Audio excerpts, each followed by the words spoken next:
Oh, meron nag-comment sa akin, mga kababayan. Gusto kong basahin. Alam nyo, yung comment niya sa akin, sabi niya, ako daw, o kaming mga vlogger, naghahasik lang daw kami ng kasinungalingan at kumakampi daw kami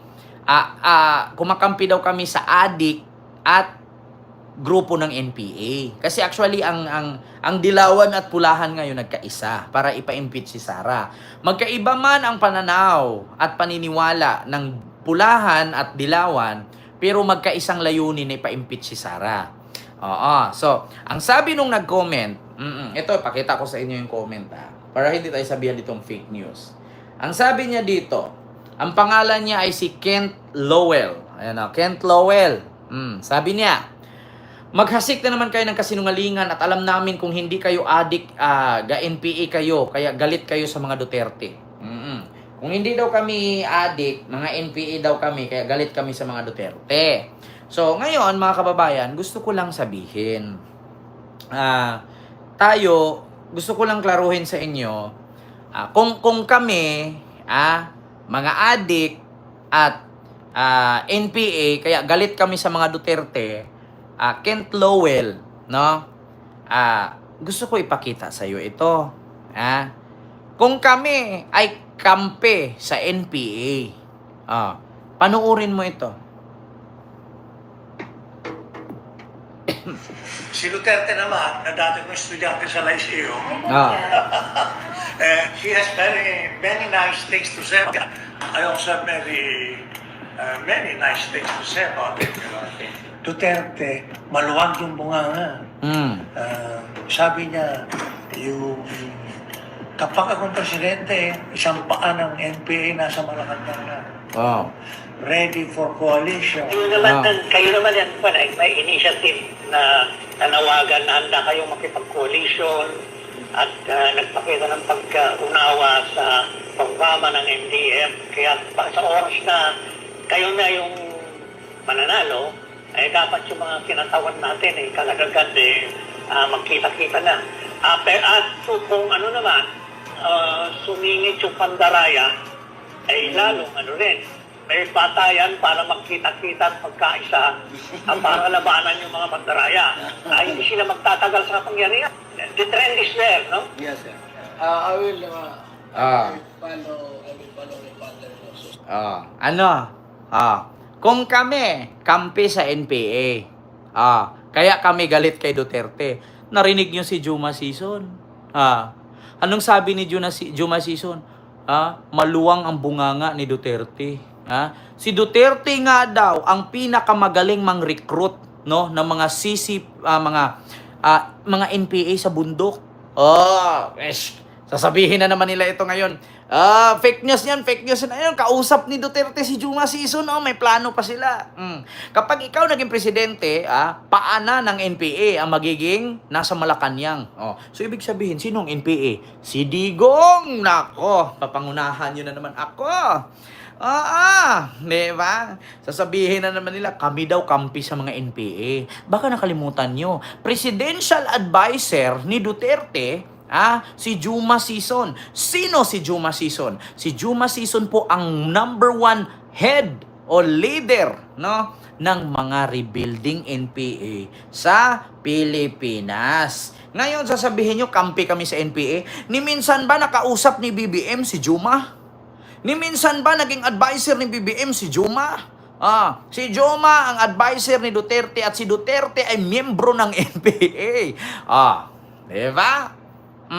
So ngayon, sabi ni Roy G. Vlog, ang pangit mo Roy G. Vlog, huwag mo na i-promote yung channel mo dyan, wala kang views. Kasi alam mo kung bakit? Kung may views ka, hindi ka mag-aksaya ng oras dito sa live ko. Doon ka sa live mo, mag-live ka. Magsigaw-sigaw ka, huwag kang matulog at sigaw ka doon. Lalaban ako. Lalaban tayo. Para sa bayan, tatayo ako. Tatayo tayo. Si Sara Duterte sa 2028. Ang tanong, hindi ba mai-impeach?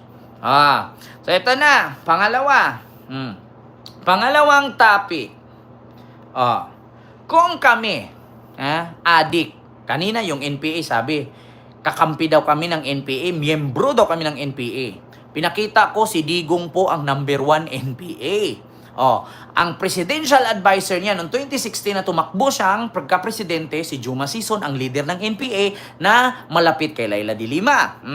Ngayon, kung kami ang adik, kung kami adik, kaya galit kami sa mga Duterte. Puro daw ako fake news, putang ina, nakita mo na. Ipatawag niyo ako sa Quadcom. Baka lahat ng mag-question sa akin doon, hindi makakasingit ng salita. Kung ako fake news, kung ako fake news, ipatawag niyo ako sa Quadcom. Naku, sisikat ako lalo niyan. Baka maangasan ko pa subscriber si Banat Bay. Ipatawag niyo ako sa Quadcom. Oo, kung ako fake news, bakit hindi niyo ko imbitahan sa Quadcom Naku, pag ako ipatawag sa Quadcom, lahat ng media, ABS-CBN, TV5, GMA, lahat ng news outlet nandun. I-invite ko lahat, hindi ko pagmumurahin. Magsalita ako ng tama kung ako fake news. Lahat ng media, kailangan lahat ng writer, lahat ng journalist, kailangan lahat ng sasabihin ko ilabas nila isa-isa. Para sabihin lang fake news ako. Di ba? Ngayon, kung kami ay addict, kaya galit kami sa mga Duterte. Sabi ni Joshua Usugay, yabang. Mayabang talaga ko, channel ko to Ngayon, kung kami adik, kaya galit kami sa mga Duterte, pakinggan ang balita. Sa pangmalaking balita, naharap sa reklamong drug smuggling at korupsyon, si Davao City 1st District Representative Paulo Duterte at siyam na iba pa. Kaya ng umano'y pagkakasangkot nila sa pagpuslit ng mahigit 6 na bilyong pisong halaga ng shabu galing China noong 2017. Nasa frontline balitang yan si Camille Samonte. Patay!